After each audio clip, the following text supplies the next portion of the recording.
Zap Crypto, c'est tous les jours, toute l'actu crypto au même endroit. Bienvenue chez vous les zappeurs et zappeuses.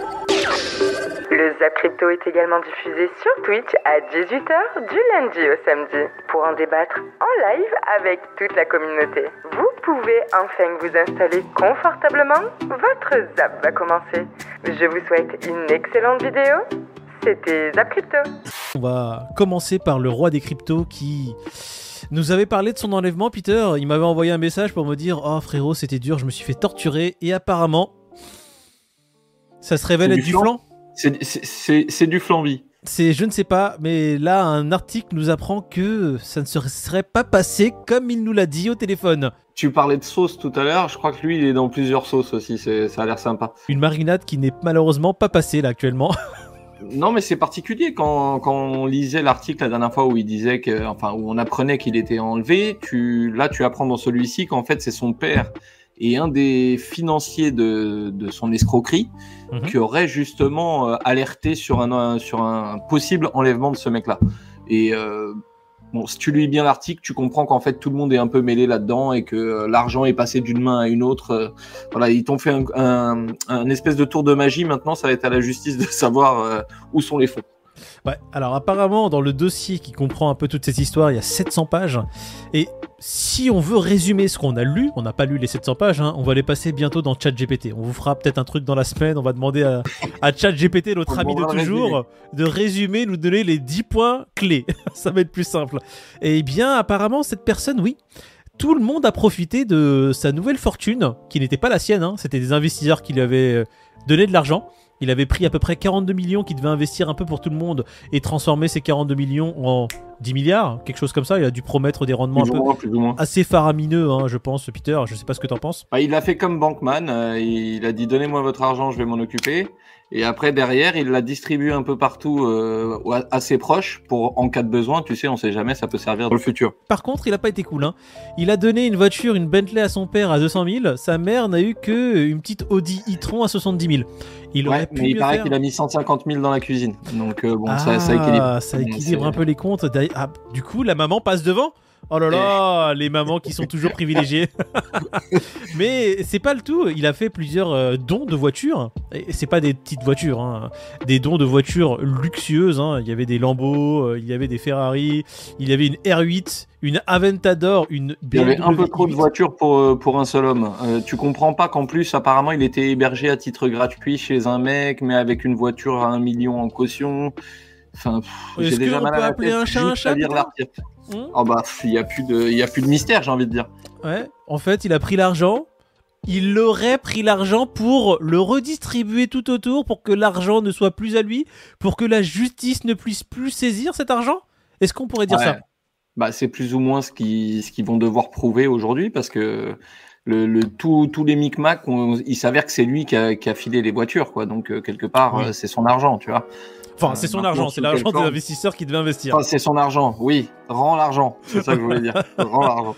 Cette vidéo est très importante. Regarde-la jusqu'au bout. Ne prends aucun risque avec ta crypto, avec ton argent. Aucun risque. Tu peux même la partager à tes potes si eux aussi ils sont dans la crypto. Chaque demande d'argent ou de crypto-monnaie en échange de services d'investissement ou de logiciels capables de te garantir des profits est une arnaque. Ces services peuvent te contacter sur les réseaux sociaux, sur WhatsApp, par email, Discord, Telegram, un peu partout. Ils te parleront au téléphone ou par message. Ils utiliseront tous les moyens pour te contacter. Ils te proposeront des services d'investissement privés et spéciaux que toi seul, oui, que toi seul peux bénéficier.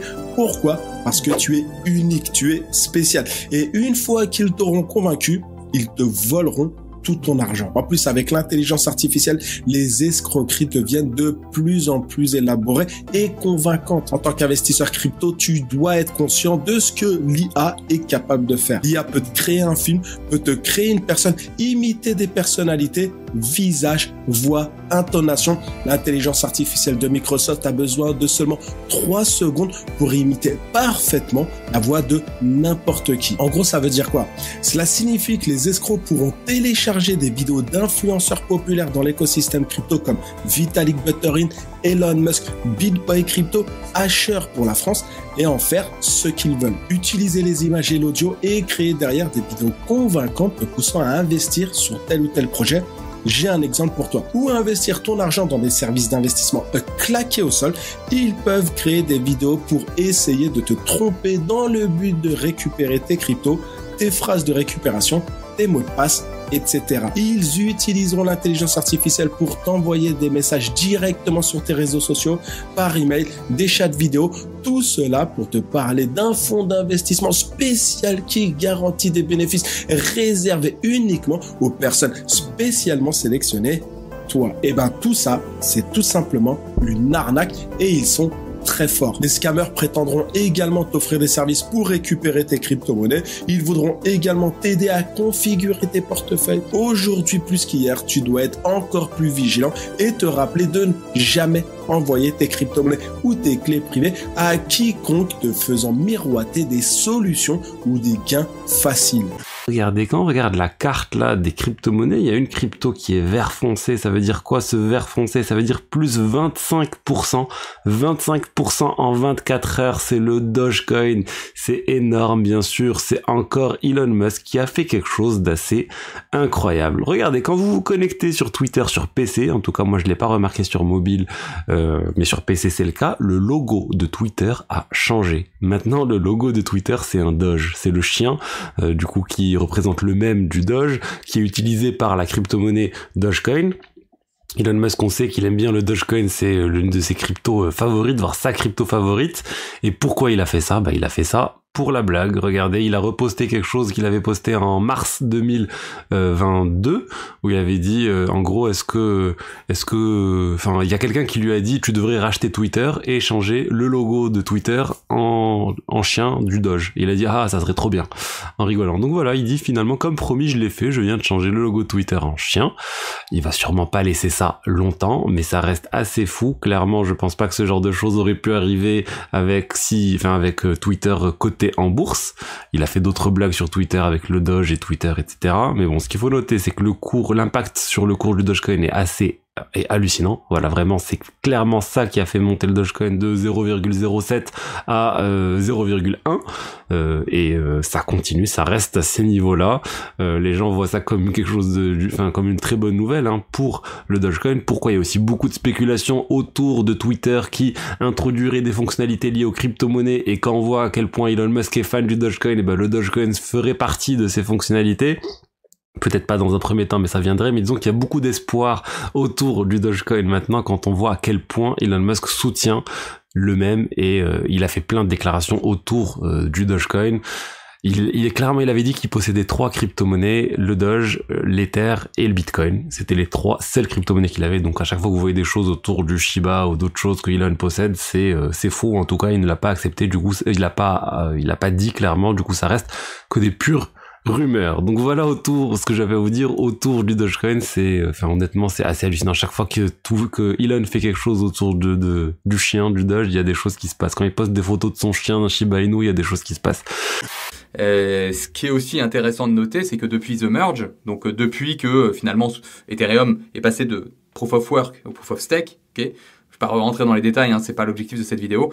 Concrètement, il y a déjà 4 milliards d'Ether qui ont été brûlés. Alors soit qui n'ont pas été mis en circulation, parce que évidemment le Proof of Stake consomme beaucoup moins d'énergie, et donc il y a beaucoup moins besoin de rémunérer les mineurs, et donc il y a beaucoup moins besoin d'émettre des Ethers. C'était évidemment le cas, on le sait bien, et donc il y a beaucoup moins d'Ethers qui sont mis en circulation. Ajoutez à ça le IP 1559 et vous avez 4 milliards d'Ethers en moins en circulation.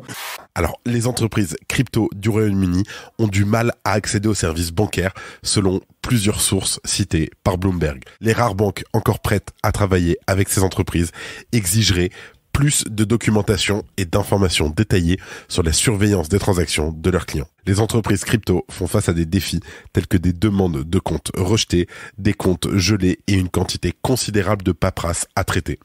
Ces difficultés ont apparemment incité certaines entreprises crypto à exprimer leurs préoccupations au gouvernement du Premier ministre pro-crypto Rishi Sunak. Ces défis semblent contredire l'ambition de Sunak de favoriser l'innovation fintech et de transformer le Royaume-Uni en un hub de la crypto. Tom Duff Gordon, le vice-président de la politique internationale chez Coinbase, a déclaré à Bloomberg que la réaction des banques britanniques semble être plus aiguë que celle de leurs homologues européens. Il a expliqué que l'initiative de l'Union européenne pour établir un cadre pour les actifs numériques rendrait apparemment les banques d'autres pays plus accueillantes envers les entreprises crypto.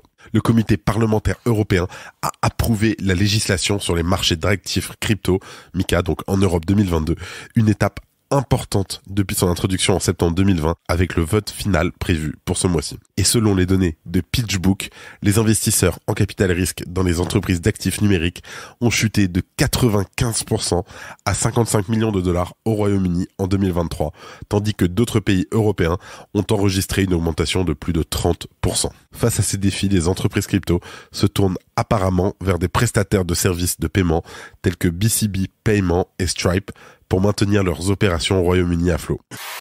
On enchaîne, on a eu cette news là, l'Angleterre continue de faire je sais pas quoi dire sur les Anglais, mais de temps en temps il y a des trucs qui sont un petit peu flippants, mais la HSBC, mince, je suis quitté le truc, la HSBC, la plus grande banque du Royaume-Uni, interdit à ses clients d'acheter des crypto-monnaies avec les cartes de crédit. C'est pas nouveau, ça fait déjà très longtemps qu'on a eu ça.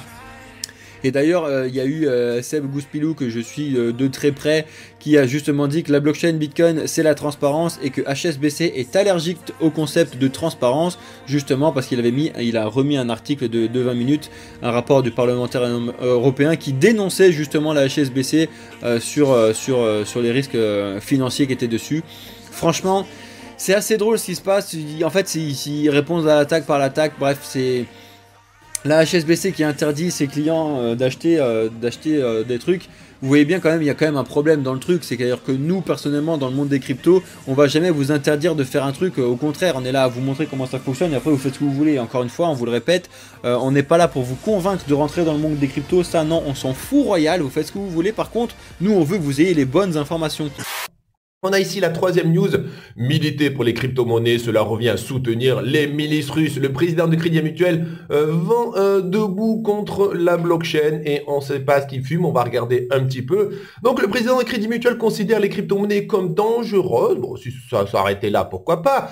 Il nous dit, il a été interrogé au sujet des crypto-monnaies et il dit « Si vous aimez le blanchiment, la criminalité, l'anonymat, la pédophilie, si vous aimez tuer des petits lapins tout mignons, eh ben ça veut dire que vous allez adorer les crypto-monnaies. La banque a un devoir de conseil, je suis fier que nous ayons toujours dit à nos clients de ne pas s'y aventurer. Alors quand tu vois ça, t'as envie alors ou de lui mettre un coup de tête, mais nous on n'est pas violent, enfin rien, parce que t'as envie de dire attends, je comprends pas. Ces derniers mois, c'est quoi les faillites qu'il y a eu? Alors il va dire ouais, il y a eu FTX, il y a eu Celsius, il y a eu d'autres, tu vois, il y a eu plein. Et toi tu dis attendez, mais il y a eu des banques aussi qui ont fait faillite. Et l'affaire des 150 milliards de dividendes blanchis par les banques, il y a pas. Donc quand il dit blanchiment, t'as envie de dire bah écoute, les banques en plein en ce moment, 150 milliards de blanchis sur les dividendes. La criminalité, t'as envie de dire aussi le blanchiment, c'est la criminalité. L'anonymat, l'anonymat, il a rien compris parce que les cryptos anonymes, la majorité des gens sont sur des plateformes centralisées, et ils sont pas du tout anonymes, ils ont dû faire un KYC. Donc en fait, ça montre qu'il y comprend rien, qu'il est complètement formaté en mode banque. Et j'ai envie de te dire, on va voir si le Crédit Mutuel, lui, il est tout blanc dans les prochains mois, les prochaines années. Bon. Et donc, on ne peut s'empêcher d'être surpris qu'un président de banque, qui est a priori expert en système financier, fasse circuler des idées de ce type. Pour le président du Crédit Mutuel, les crypto-monnaies entrent en concurrence avec les banques centrales. Il nous dit, l'invention de la banque centrale de la monnaie souveraine est un progrès social. Ah oui, la banque centrale, c'est vraiment un progrès social. Hein. Cela permet de protéger le pouvoir d'achat des classes populaires ou de défoncer le pouvoir d'achat des classes populaires, mais aussi les recettes fiscales, oui, de blanchir du pognon, de lutter contre la fraude ou aider aussi la fraude. Militer pour les crypto-monnaies, cela revient à soutenir les milices russes Wagner contre les armées de la République. C'est une tentative de privatisation d'un bien commun. On dirait un petit pitbull énervé, si tu veux. Pour rappel, les milices Wagner sont une organisation paramilitaire russe qui sont soupçonnées de crimes de guerre et de crimes contre l'humanité. Donc là, niveau crypto, où il sort les gros mots, là, il y va bien. Hein. Et donc, les banques comme garant de la stabilité financière, c'est ce qu'il nous dit. Et moi, je dis, ah bon? Et donc, en tant que banquier, nous sommes les auxiliaires de la Banque centrale. Quand celle-ci injecte des liquidités massives pour lutter contre la crise financière ou amortir le choc du Covid, notre travail, c'est de contribuer à les diffuser et à prendre une petite partie pour nous aussi. Je rends hommage à tout le secteur bancaire français qui fait ce travail. Et au secteur bancaire français qui blanchit les 150 milliards de dividendes des gens étrangers. Je leur fais un big up, parce qu'ils se sont pas fait choper depuis des années. Oh pardon, excusez-moi, je me suis trop égaré. Bon. Et donc cela montre bien l'hostilité qui règne encore dans le secteur bancaire en ce qui concerne les crypto-monnaies. Surtout lui, alors il y a des banques qui sont quand même crypto-friendly, mais en tout cas lui, ils ont mis un président, mais alors chaud patate anti-crypto, mais on voit qu'il comprend rien le mec. Bon. J'aimerais commencer par un petit sondage, comme ça, vite fait. Combien parmi vous ont réussi à faire une plus-value boursière l'année dernière? Levez la main. Ne soyez pas timide. Bon, je vois qu'il n'y a pas foule, et c'est normal. 2022 a été une année à marquer d'une croix rouge pour la majeure partie de la planète finance. Tous les indices boursiers ont fini dans le rouge et les fonds d'investissement ont vécu leur pire millésime depuis 2018. En moyenne, en 2022, la performance des hedge funds américains baisse de 4,25%, ceux spécialisés sur les actions dégringolent de 10,37%, et pour ceux exposés sur les crypto-monnaies, c'est moins 55%. Mais vous le savez, il y a toujours des petits malins capables de faire mieux que les autres, beaucoup mieux que les autres, et quand on en trouve un, on aime bien vous le présenter. Alors aujourd'hui, je vais vous parler de Kenneth Griffin. Son nom ne vous dit sûrement rien. Et pourtant, derrière ce regard à la Paul Newman et ce brushing sel et poivre trop sexy, se cache la 38e plus grosse fortune du monde, estimée à 32 milliards de dollars par le magazine Forbes en 2023. Il cache aussi l'un des cerveaux les plus dégourdis de la haute finance, celui du grand patron de la bourse de New York, ancien de Harvard, dont les succès récents ont attiré l'attention des médias et de la justice. Citadel, c'est sa société de gestion, et Wellington, son fonds d'investissement vedette. Entre le 1er janvier et le 31 décembre 2022, pendant que le SP500 reculait de 19% et que le Nasdaq rendait 33%, Wellington a servi un bénéfice de 38,1%. Mais ce n'est pas tout, car Ken dirige aussi Citadel Securities, devenu cette année le plus gros organe de négociation en bourse des États-Unis et présent dans 50 pays. Détenir un fonds d'investissement et opérer sur une place boursière dont le fonctionnement vous appartient, ça a des avantages. Ça peut par exemple vous aider à multiplier la valeur de vos actifs sous gestion par 4 en seulement 2 ans, malgré un renversement de marché et une conjoncture économique détestable. Incroyable, hein? Si incroyable qu'on se demande comment a fait Ken pour réussir un tour de passe-passe aussi admirable. Est-ce un pur génie ou bien est-ce qu'il ne tricherait pas un peu par hasard? Parce que ce ne serait pas la première fois, et que pour en arriver à des performances aussi délirantes, vous imaginez bien qu'il y a forcément un truc. D'ailleurs, la justice américaine se pose la même question, une parmi d'autres. Ensuite, je trouve ça hyper intéressant. On se pose beaucoup la question, bien évidemment, la réponse est au Bitcoin de nous la donner.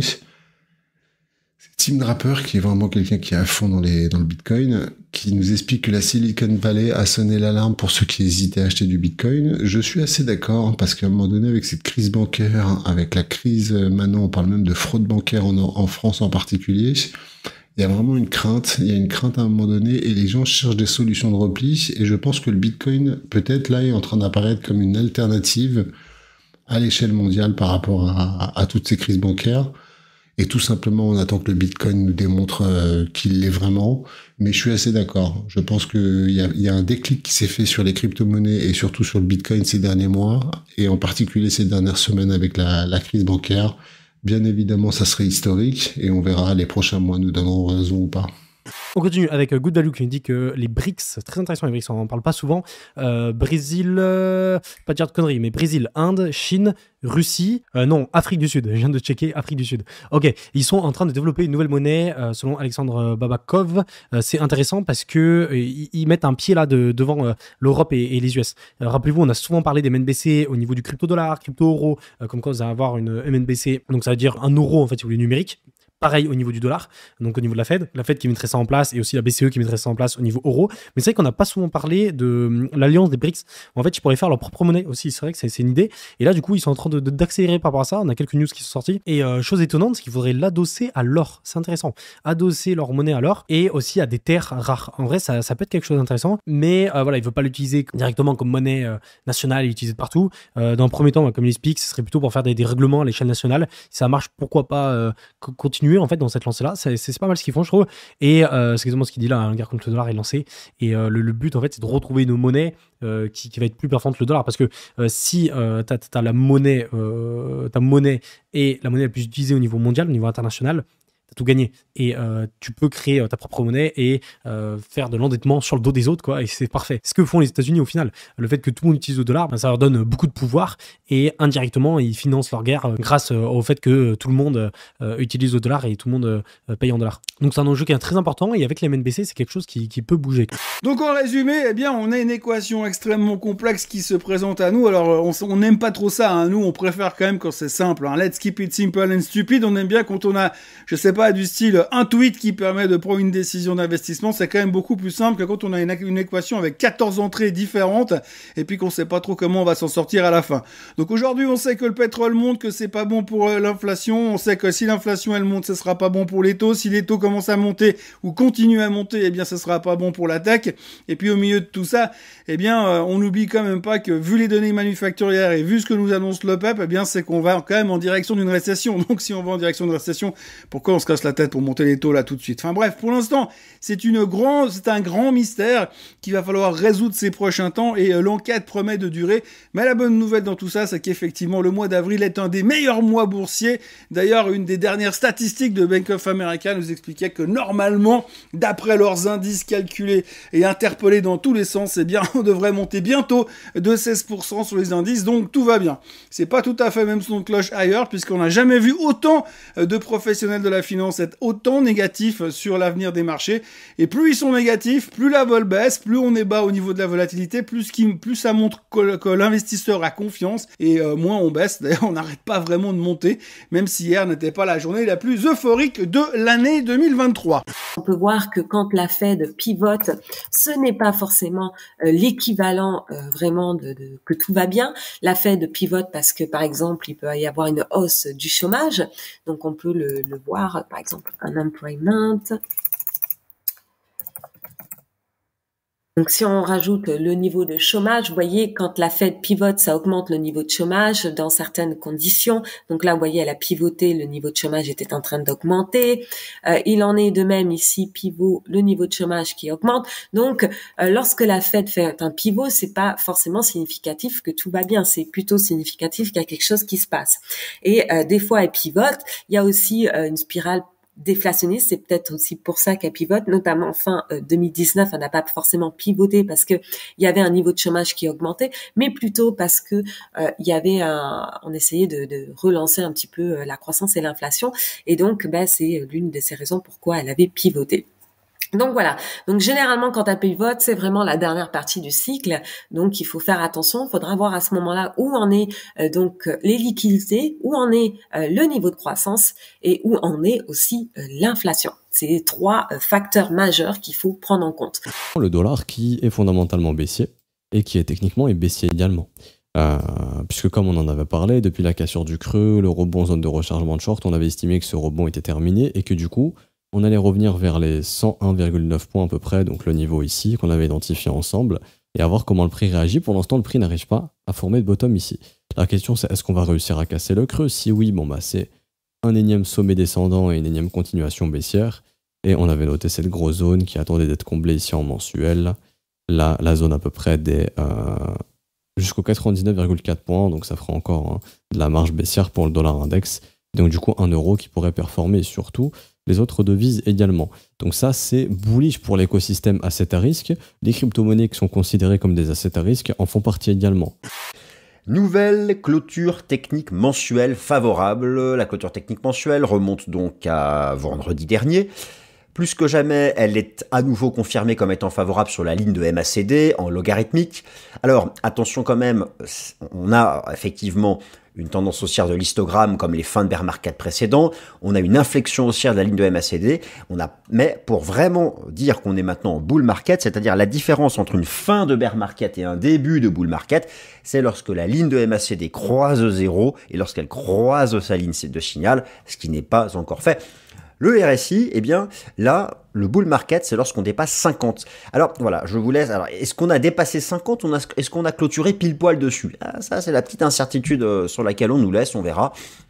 Mais en tout cas, voilà, elle est encore plutôt favorable, cette nouvelle clôture technique mensuelle. Attention, volatilité, je disais semaine décisive aussi parce que l'analyse technique de la volatilité à 7 jours du cours du Bitcoin me fait largement penser à ce qu'on avait fait ici au printemps 2019, avec une inflexion haussière et ensuite une façon de monter avec des creux et des sommets ascendants, une inflexion haussière, une façon de monter avec des creux et des sommets ascendants.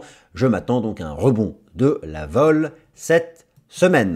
Et maintenant, tout simplement, du côté du ruban de Mile Mobile, quand on veut tout simplement localiser le prix, eh bien, on voit que on est venu mettre en place ces deux doji, ces deux chandeliers japonais d'hésitation sur le MA89. Les mèches ont été rachetées tout de même, donc pour l'instant, on est en train tout simplement d'assister à un retest de le MA89, mais on n'a pas clôturé en dessous. Donc, c'est cette semaine-là qui va être décisive. Si on clôture en dessous de le MA89, alors c'est un vrai signal de retracement pour aller chercher simplement une zone de support et rebondir par la suite. Là, je ne nous vois pas retracer et nous remettre dans une tendance baissière, c'est pas du tout ce que je vois. Mais par contre, à l'inverse, évidemment, si on tient le MA89, alors attention, là, on pourrait vraiment essayer de faire la décorrélation ou alors au moins venir piquer réellement dans cette zone de résistance avant le léger rejet. Donc prudence par rapport à tout ça. Pour l'instant, on est encore en train de travailler le MA89, dernière zone de résistance du ruban de Mile Mobile. Par contre, si on le réintègre, là, à ce moment-là, on risque du coup de bien valider une tendance baissière à court terme. Alors, ce serait pas forcément une tendance, mais ce serait au moins un retracement baissier. Mais n'empêche que ça fait 3 semaines qu'on est en plein range, avec un range qui est particulièrement visible en daily. Donc en daily, c'est quoi? C'est structure haussière, plus au sommet, plus au creux, et ici on range.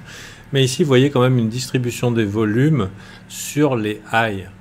Voilà, il y a quand même beaucoup de volume engagé sur la partie haute de ce range. Alors, ne vous laissez pas perturber par cet outil risque-récompense. Ce n'est pas, le biais n'est pas forcément donné ici dans cette vidéo. Par contre, là, il y a un intérêt. Il y a un intérêt à faire cette vidéo aujourd'hui. J'espère que vous allez le trouver. Bon, ici, on continue à faire des plus hauts sommets, plus hauts creux. Définition du range ici.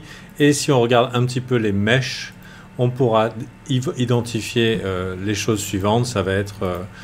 dans les extrêmes, ici, de bonnes entrées pour short, même si la prochaine, a priori, risque d'être la bonne depuis le temps. On a quand même accumulé beaucoup de positions dans la zone. Et dans la partie basse, ici, plutôt chercher du long dans ce range. Au bout d'un moment, ça casse. Au bout d'un moment, on n'y arrive plus. Ici, là, on est au cœur du range. Ce n'est pas une position idéale pour rentrer. En général, on veut davantage rentrer dans les extrêmes. Et alors ça, je voulais te le montrer. T'as bossé, hein. Et j'ai fait mes devoirs ce week-end. Donc là, la courbe du bas, vous avez l'indice Money Flow. C'est en fait, pour résumer cet indice, il est très proche du William R. Ça vous montre les zones de surachat et de survente. Donc celui-là, vous vous inquiétez pas, on se le gardera tout le temps au chaud pour savoir quand c'est en surachat et aussi quand c'est en survente. Donc là, pour l'instant, c'est à notre avantage. Donc je vous le montre. On est dans des plus bas en novembre 2011, derrière ça pump. On est dans un plus bas également en janvier 2015, derrière ça pump. On est dans les plus bas en février 2019, derrière ça pump. Et là, on vient de faire également un plus bas. Donc, on vous laisse. On vous laisse. Mais c'est vrai que, en tout cas, oui, c'est sûr que c'est plutôt puissant dans le sens où ça veut pas dire que c'est sûr, mais c'est encore. C'est encore un indicateur. Nous, on ne fait que cumuler les indicateurs. On ne mise pas tous sur un indicateur. Mais on vous en a présenté un autre la dernière fois qui ressemblait à celui-ci, mais qui ne sont pas corrélés. C'est pour ça que je vous le présente. Là, on est vraiment sur les flux monétaires et c'est vraiment très intéressant. Donc, voilà, encore un indice supplémentaire qui... Alors attention, là on est sur du monthly, chaque bougie est sur un mois, donc ça c'est uniquement destiné pour assurer les holders sur du long terme. Voilà, si demain il est à 26 000, venez pas me dire « Ah, mais alors ton graphique ça va à rien ». Non, si demain on est à 26 000, on le voit même pas sur le graphique. Là c'est juste pour vous donner la période sur les mois à venir. Les impulsions. C'est si en fait vous ne gardez pas tout le temps le même système et vous cherchez tous les jours à le modifier, l'améliorer, le changer, etc., ajouter certaines choses, ajouter une vision à votre système, etc. En fait, vous n'allez pas gagner en maîtrise et en confiance. Voilà ce qui va se passer. À chaque fois, tous les jours, toutes les semaines, votre système va être modifié. Ça impacte quoi, ça, à votre avis ? À chaque fois, en fait, la confiance et la maîtrise va tout le temps changer. Et en fait, vous n'allez jamais générer du cash avec ça, parce que vous allez être dans cette quête de perfectionnement, d'aller chercher toujours plus, d'aller chercher un système qui est toujours plus performant, qui a toujours de meilleures performances. Et en fait, c'est l'âne avec la carotte, hein. Ça mène littéralement nulle part. Parce qu'à chaque fois, la confiance et la maîtrise dans le système, elle redescend à zéro, ok. Et c'est très problématique. Et moi personnellement, au départ, j'avais un système qui était pas très performant du tout, hein. Si on revient vraiment au début de ma carrière, je tradais les supports et les résistances grossièrement, mais j'avais vu avec un travail de data que pour que cela fonctionne, il fallait qu'il y ait ce que j'appelais à l'époque une irrégularité, parce que je ne comprenais pas pourquoi, mais je le voyais clairement à partir d'un travail sur la data, que pour qu'une résistance ou un support fonctionne, il fallait qu'il y ait une espèce d'une irrégularité, on va dire, une grosse mèche. Ce que je comprends aujourd'hui, hein, c'est simplement une liquidation, une récupération de liquidité, mais à l'époque je ne comprenais pas, mais je l'avais quand même identifié. Et ce système était très simple, je tradais les supports et les résistances avec justement cette fameuse irrégularité. Est-ce que mon système était extrêmement performant? Absolument pas, d'accord, absolument pas très performant.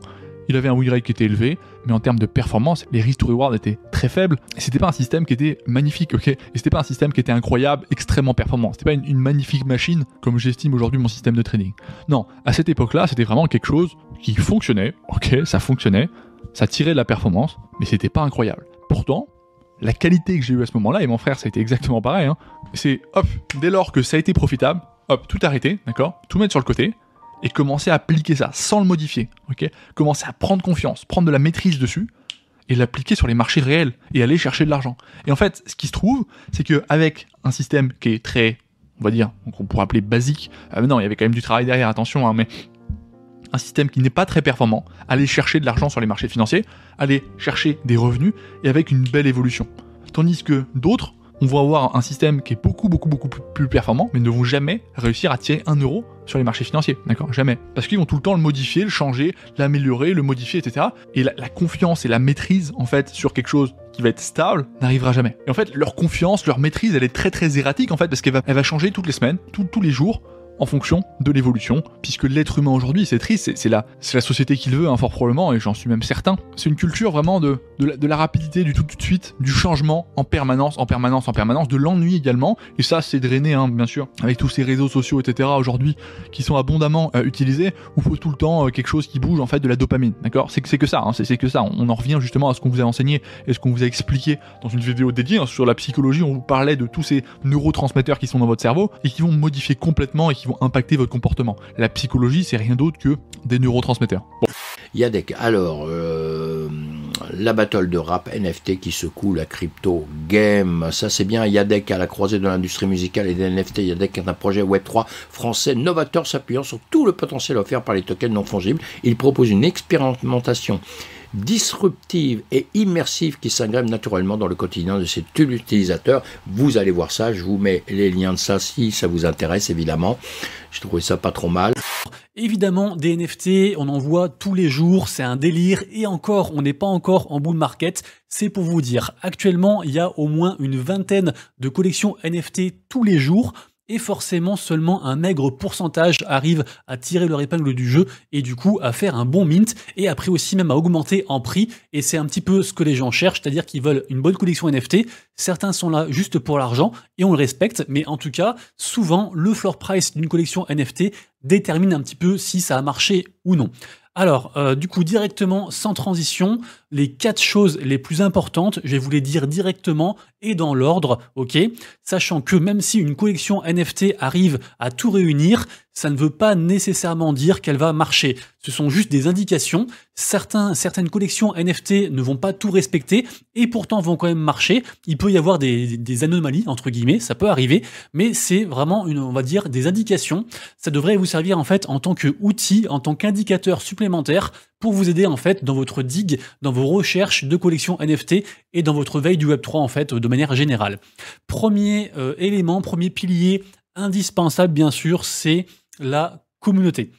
La communauté, c'est le truc le plus important dans le monde des NFT et même j'allais dire dans le monde de la crypto, parce que oui en fait un projet, le meilleur projet du monde, le meilleur projet du monde, En fait, sans communauté, il n'est rien, il ne sert à rien, il n'a même pas pour vocation à exister. Imaginez Bitcoin sans commu, ça ne sert à rien en fait. Si personne participe, si personne achète, si personne vend, si personne en parle, ça ne sert à rien. La commu, c'est le truc le plus important. Et c'est pour ça que quand vous cherchez une collection NFT qui va être mintée, il faut regarder si la communauté est présente. Est-ce que la commu est impliquée? Est-ce que par exemple les gens en parlent sur les réseaux? Est-ce que les gens font je sais pas, des giveaways, des concours, même des fan art? Est-ce qu'ils s'impliquent vraiment en fait pour le projet? Pour regarder tout ça justement, il faut rejoindre Discord, il faut rejoindre Twitter, il faut voir où est la commu. Est-ce que c'est sur Telegram? Est-ce que c'est je ne sais où? Je ne sais pas. Mais il faut regarder en fait qui interagit et est-ce que les gens sont hypés? Est-ce qu'ils sont de plus en plus nombreux? Est-ce qu'ils en parlent? Est-ce qu'ils commencent entre guillemets à mettre un petit peu de sentiment en fait dans le projet? C'est un petit peu ça en fait. Vraiment, la communauté, c'est le truc le plus important. Si tu n'es pas rassasié, retrouve à gauche le Zap Crypto de la veille et à droite le Zap Crypto de l'année dernière, jour pour jour. Tu as trouvé une ou plusieurs actus intéressantes? Fais-le moi savoir en commentaire.